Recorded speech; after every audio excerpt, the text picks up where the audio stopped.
didn't want the bank teller to get off easy for some reason. I can't explain it.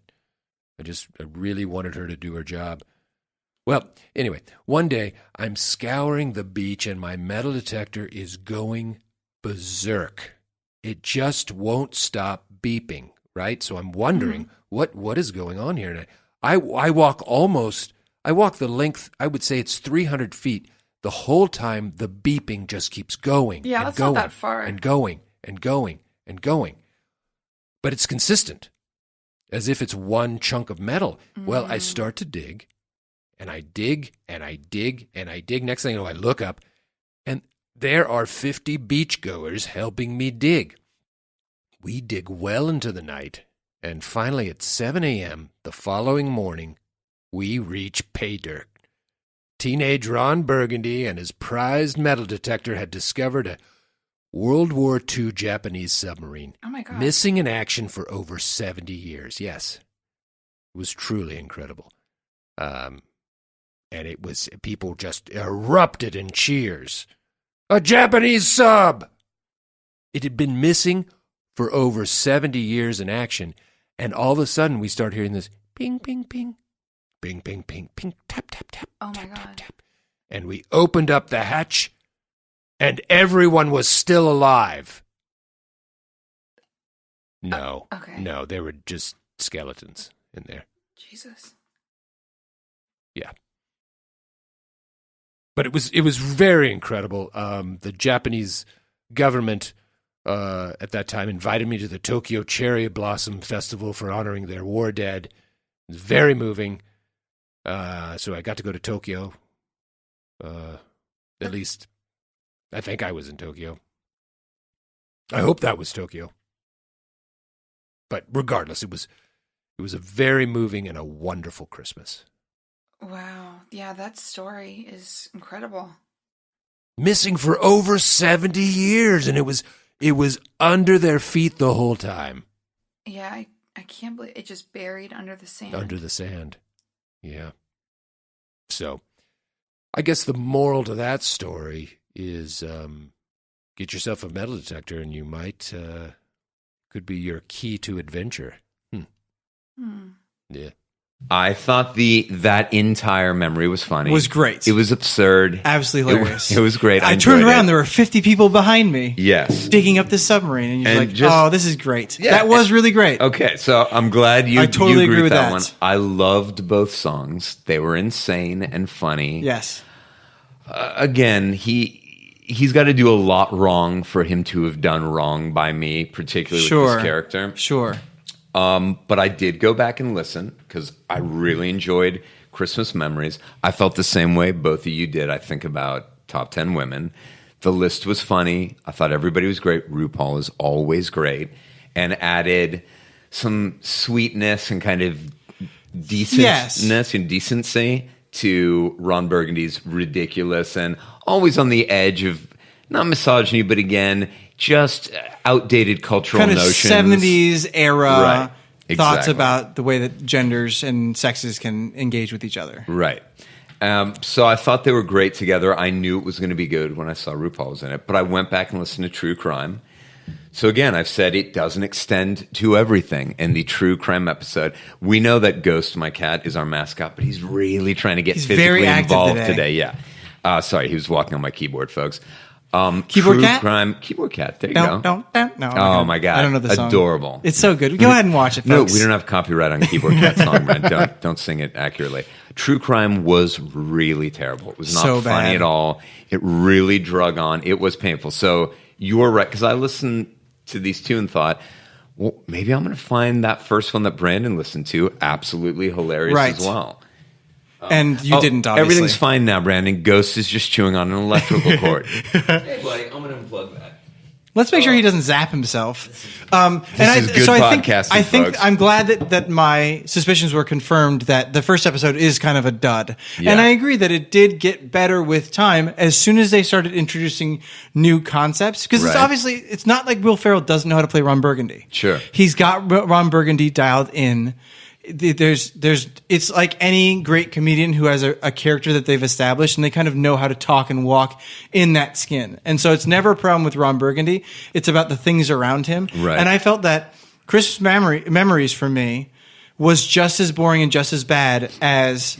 Okay. And I think it's the same thing. It's just Ron and Carolina in a room riffing off of each other, and it just doesn't work.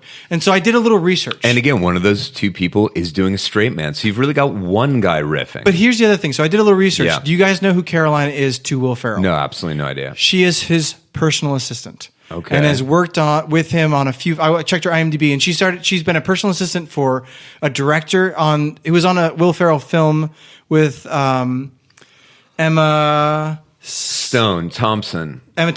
Okay. I want to say. Walking and Talking, or God, I can't remember. We'll look it up later. Okay. Doesn't matter. That was the serious We'll one, have right? errors at the end that all. Sure. Was Yeah. that the serious one where he I think it was a serious one. gets divorced and gets rid of all his stuff? Right. I think that's it. And so she was the assistant to that director, and then has now been Will Ferrell's assistant since then, Okay. which is 2016. And so it's very clear to me that this person is not a person who is hired because of their improv skills, but because of their proximity to Will Ferrell, I believe. Right. And it's sort of like Will Ferrell's like, well, I mean, if I'm going to do it, I might as well just do it with the person I'm around all the time anyway. Right. Or maybe he's giving her a chance or something like that. I just wish that he had hired a good improviser.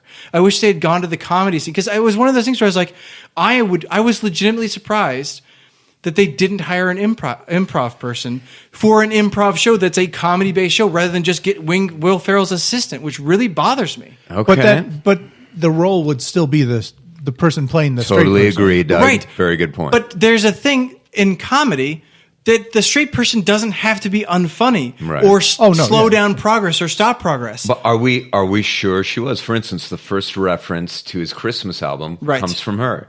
She goes, well, didn't you record a Christmas album? He goes, oh, yes, I did, as a matter of fact. So she may have been the one to feed that. Now, that may have been a skeletal plot they'd already Right. laid out, but it may not have been. We don't know. I'm going to be honest. All I had said about her thus far, because she's had quite a bit of criticism heaped on her in this episode, all I've said so far is that what Doug just said, she's a straight man. I said that's a tough job to do. Certainly, and I'm not Because saying it's not. You don't get to be funny, but I haven't said whether I liked her or not or thought she did a good Right. job. Knowing that she's the assistant, I'm going to be honest, I actually thought she did an awesome job. Oh, wow. Okay, great. I thought she did a good job to keep up with him, to try to keep him. Again, she's supposed to be somewhat our window character, someone who's trying to hold back his outdated sexual politics, Right. and correct him when necessary, and try to keep him on the straight and narrow, so to speak. I thought she did quite a good job of it. I thought that if she did more feeding, like you said, maybe I just didn't notice that she was Right. the one who fed him the Christmas. If she did more feeding She as did, a straight but again, person, maybe he'd said, "You're going to say to me about halfway through, you're going to remind me of my Christmas album." either Maybe way, I don't know. either way, if they are able to utilize her as a good straight person, Right. rather than as a person who I feel like slows down the comedy or stops Ron Burgundy from being Ron Burgundy. Because you're coming for Ron Burgundy. It's the Ron Burgundy podcast. course, yeah. And I also feel like she's fighting to talk a lot of the time. But the only Ron Burgundy that we know is on a ensemble cast with amazing other Right. people around him. Some of the best. So even the Ron Burgundy we love, we only know of him as one great star among all these great comedians. Right. So now this is, finding out whether this character has legs for 30 to 40 minutes on his own. They had to at least give him a Christina Applegate-esque character. I can't totally remember the agree. character's I name from totally the agree. movie. I just wish they'd hired somebody else. Right. And you didn't feel that way. And I was reading a couple of reviews, and a lot of people really found her funny as well. Maybe she just doesn't work for me. And I think that the other thing is that I listened to the most recent episode, which is Trapped in an Elevator. So did I. And okay, so you did listen. What did you think of Trapped in an Elevator? I mean, I liked the concept to begin with. I liked that there was a Spanish-speaking woman Yes. and that no one spoke any English. That clearly the other guy, and I shouldn't say clearly. My supposition is that the other male voice in there, Yes. is a seasoned improv actor, because he did a very good job. And I thought it was funny. But again, I enjoyed, other than true crime, which I thought was bad, but it was the first episode, the Meditations with Deepak Chopra, Yeah, what which was that? was better, but absolutely not great. Okay. That was still mostly flat. I genuinely enjoyed most of Christmas Memories. Okay. I really enjoyed Top 10 Women with RuPaul, but again, it included RuPaul, who we all Right. enjoy. I thought Stuck in an Elevator was quite good. And I liked that it had a real concept to it. They're Yes. stuck in an elevator for the entire episode, and it falls at one point, and they're screaming. It falls So multiple times. It has, like, audio sweetening. But I was going to say it has sound design, which Right. the other episodes don't. Let's cut in a bit of that episode right now, where it's right when after the elevator The first fall. Yeah, So here you go. Hold on. Wide. Take a wide brace. Take a wide stance, everyone. You're on my foot. You're in between my legs. Me está galando el pelo. Lupe, please. Now's not the time for discouraging words. Can you just finish this recording or whatever so we can just get out of here? No. So, we hear Ron Burgundy Yeah. being Ron Burgundy. It's perfect. and, It's great. I thought it was really good. So my hope is that they just keep getting better. exactly. I feel the exact same way. And so, like, Doug, to speak to your grinding teeth, I actually had to stop Christmas Memories once while listening. I Okay. couldn't listen to it all the way through because I was not enjoying it so much, and it was the closest I've ever come to not listening to a full episode of this show, including and not limited to the video game podcast that was 3 hours long. Those were easier for me to listen to than Christmas Memories. Right. But Trapped in an Elevator was really enjoyable, mainly because so the guy is Owen Burke, and Owen Burke is a seasoned improv Well, there you go. performer, and he's been on TV, and he also is the head of the Will Ferrell, Adam McKay. Funny or Die? Not Funny or Die, but their own production Their own company. production company, Exactly. got it. And Owen Burke is famously, if you ever watched Parks and Rec? Yeah. So if you remember the scene where they have a farmer's market and they have the sexy kale, he's the white yeah. guy who's the sexy kale seller. Okay. So that's Owen Burke. Okay. cool. And so it was very clear to me, and the lady, I also looked her up, she's also a seasoned improviser. And so I'm guessing she's making up all that Spanish dialogue on the spot. Yeah, and I so assume so, yeah. I think that Ron Burgundy show can really be good if they go in that direction where it's less on just the two of them in a room talking. Right. And more on bringing in other people, bringing in seasoned improvisers, bringing in people who can really plus up a how we show. know this character, right? Is with all these other people he's Exactly. working off of. And I think every comedian, particularly improv comedian, where you're just making up this narrative as you go, has such an easier time of it if there's some competent people, multiple competent people. Right. And where they don't have to be the straight men as well. Right. She now in the elevator just gets to be his haggard, put upon assistant, basically. Right, right. And which can be a really funny role as long as their job is not to get in the way of the momentum of the scene. Right. Which didn't happen in the elevator because it was so preposterous, which was really fun. Right. And again, they're in this very limited space and they're not in the studio. He's not Right. having to say what that day's episode is going to be about. Right. It's about this unfolding situation. Yeah, so I hope that they do break the format more often over the course of these 2 seasons that they're contractually obligated to have. Right. Well, and maybe that's the issue with Christmas Memories is that it is just the two of them, and if she is the straight person, she is going to stop the momentum. Right. And it's a tough role to play. I totally get it. Yeah. And it's tough. I hope that the show succeeds, I guess. I mean, I'm going to listen to the next one and see if it's even a little better. I will continue Right. listening. I mean, anytime, if Will Ferrell's doing a limited run, and by the way, I certainly don't think everything he does is great. He's had Right. recently some huge flops, Holmes and Watson. I'm Sure. talking to you.